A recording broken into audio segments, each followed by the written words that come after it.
Mathieu? Mathieu? Mathieu! Bon, c'est bon, bah, j'ai entendu, ça va, hein, je suis pas idiot.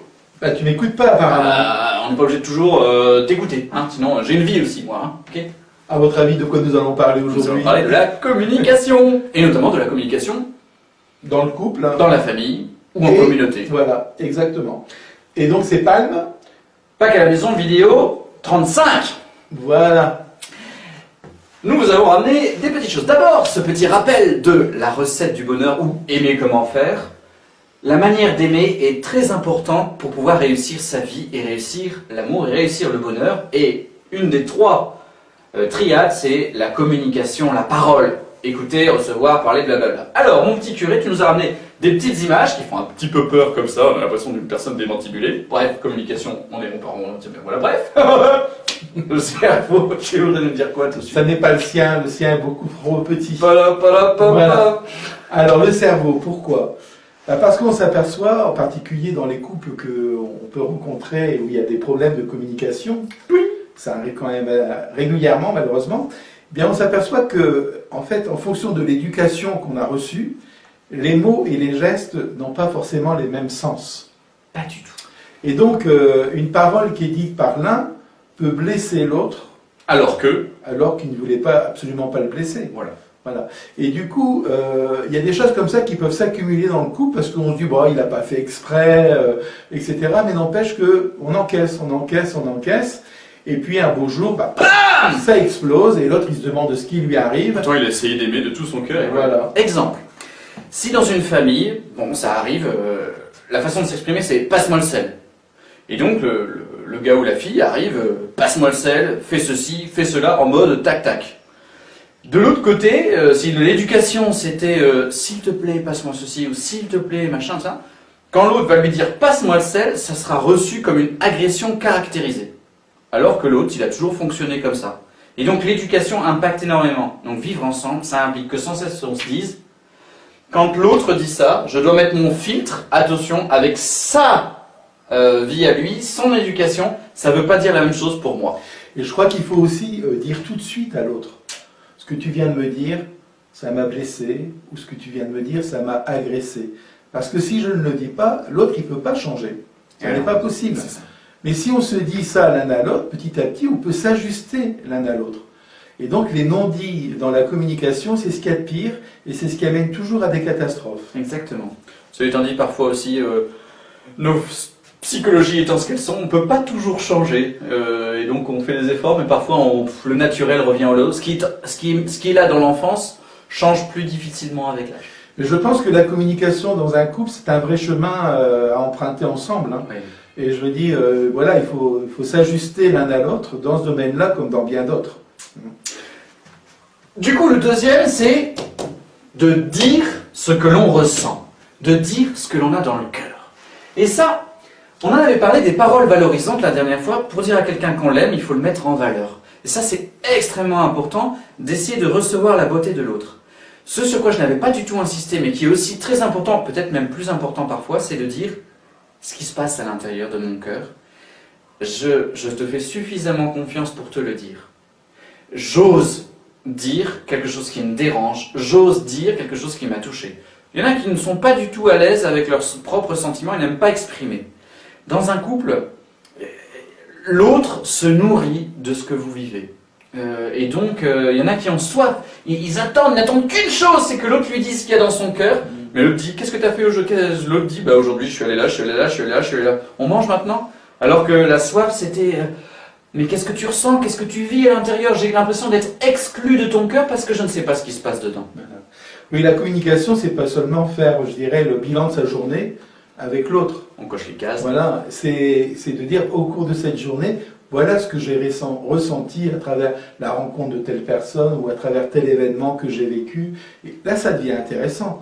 Mais si je dis, bah, j'étais en réunion, j'étais en déplacement à ceci et cela, et que j'en reste là, quel intérêt ça? Aucun intérêt. Par contre, si j'arrive à dire, bah, tu sais, j'ai eu une réunion, et pendant cette réunion-là, bah, voilà ce que j'ai ressenti, et j'étais pas à l'aise, ou etc. Là, ça commence à devenir intéressant pour l'autre.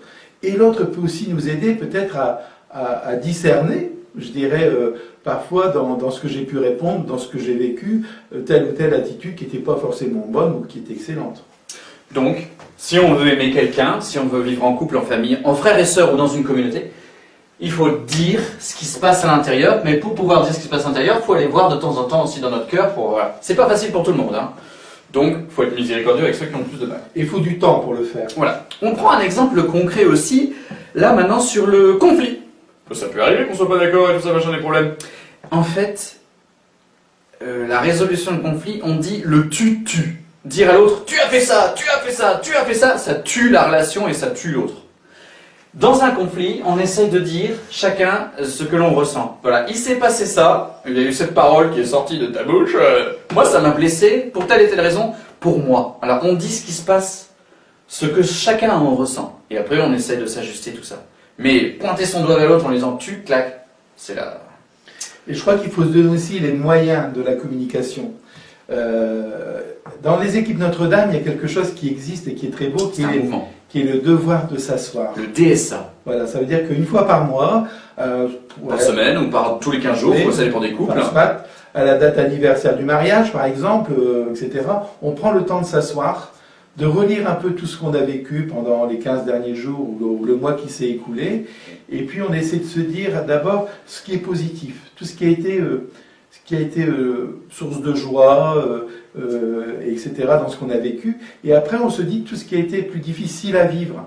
Mais si on ne prend pas le temps de s'asseoir de manière habituelle pour se dire les choses, pour écouter et entendre l'autre, la vie se déroule à fond la caisse, et puis pour en finir, on ne dit pas l'essentiel. Beaucoup de couples sont toujours le nez dans le guidon, parce qu'entre le boulot, les enfants, etc., pour en finir, ils ont rarement le temps de se rencontrer, et quand ils sont ensemble, ils sont crevés, et donc parfois la communication, quand on est fatigué, c'est un peu difficile. C'est d'ailleurs vrai aussi avec les enfants. Je veux dire, entendre ses enfants, écouter ses enfants, c'est pas rien non plus, parce que on n'a pas la même génération, donc les mots aussi ne veulent pas dire la même chose, et que parfois on peut se sentir agressé par le langage de nos enfants, et comment avoir du mal à les comprendre. Donc comment j'entends ce qu'ils nous disent aussi. Si vous avez des problèmes, c'est complètement normal. Exactement. Ça fait partie de la vie. On est en train de dire des énormités. On passe au dernier point. Une petite oreille. C'est le troisième aspect qu'on voulait souligner avec vous. C'est que entendre et écouter, c'est pas la même chose. C'est pas la même cause. Hein, et du coup, tu nous ferais la différence, ce serait quoi? Vous savez, quelquefois, on rentre le soir, on est complètement claqué, on se met dans un fauteuil, etc. Et l'autre commence à nous parler, etc. Oui. Alors, je l'entends, mais d'une certaine manière, comme un bruit de fond. Je me dis, cause toujours, tu m'intéresses, quoi, mais j'ai autre chose à faire. Mais je ne l'écoute pas.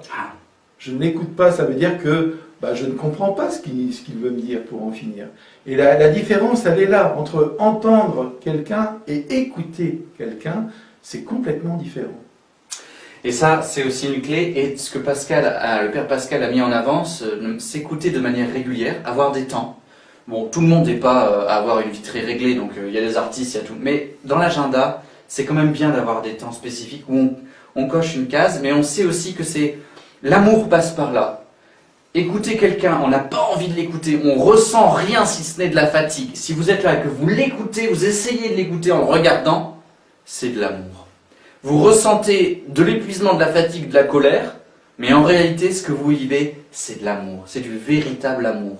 C'est du véritable amour. Et la communication, que ce soit dans le couple, dans une famille ou dans une communauté chrétienne, quand on communique bien, ça évite des drames, ça évite des problèmes. Moi, j'ai déjà rencontré des couples qui se sont séparés, qui s'aimaient toujours, mais qui n'arrivaient plus à se le dire. Et qui n'arrivaient plus à l'entendre de la part de l'autre. Je t'aime, c'est pas difficile. Ça c'est compliqué. Vous voyez, je me dis, il y a un enjeu quand même important dans ce thème-là. C'est pour ça qu'on a voulu l'aborder. On a voulu l'aborder pour que vous puissiez vérifier, vous, dans votre manière dans votre couple ou dans votre famille ou même au sein de la communauté chrétienne, mais quelle est la qualité de communication? Est-ce que vous écoutez ou est-ce que vous ne faites qu'entendre? Et du coup, quand on entend seulement, on ne peut pas répondre vraiment à l'autre. Alors après, il faut aussi des petites astuces. On dit des platitudes, pour vous c'est peut-être des évidences, mais Il y a aussi des rythmes à respecter. Si l'un des deux rentre à la maison épuisé, avant de pouvoir vider son sac à l'autre, il faut un petit sas de décompression et il faut discuter ensemble justement la dimension de ce sas. Si c'est 1h30, c'est un peu long peut-être, mais la personne elle a bien le droit à ses 20 minutes, une demi-heure pour avant de désirer aimer en écoutant à nouveau la personne. Et puis il faut reconnaître qu'il y a des parleux et des taiseux. Il y en a qui parlent, et il y en a qui disent rien. Bah, celui qui parle beaucoup, il doit faire des efforts pour écouter. Et celui qui dit rien, il doit chercher à aller dans son cœur et faire un effort pour sortir quelque chose à offrir, à manger à l'autre, parce que sinon l'autre il a faim d'amour. Voilà. Alors, tout ça pour dire que ça vaut la peine de s'arrêter sur ce thème-là, ça vaut la peine d'y réfléchir, ça vaut la peine d'en discuter avec l'autre pour dire où est-ce qu'on en est par rapport à notre communication, où est-ce qu'on en est par rapport à te dire ce que je ressens. Voilà. Parce que tout l'enjeu est là. Une fois qu'on dit ce qu'on ressent à l'autre, il n'y a pas grand-chose de mal qui peut se passer. Donc on vous invite à faire un petit jeu. Est-ce qu'il y a des expressions que l'autre emploie de manière habituelle qui vous agacent? C'est le moment de lui dire pourquoi. Donc ça c'est l'interprétation des mots. Est-ce que vous avez l'habitude, est-ce que dans le couple vous avez l'habitude que les deux, vous allez les chercher dans votre cœur pour dire à l'autre ce qu'il a dans le cœur? Et 3, est-ce que vous écoutez vraiment l'autre? Voilà. Bon courage les frères et sœurs. Ça marche en famille, ça marche entre frères, ça marche partout. Et ça marche aussi dans la communauté chrétienne. On y reviendra. Bon courage, bonne communication.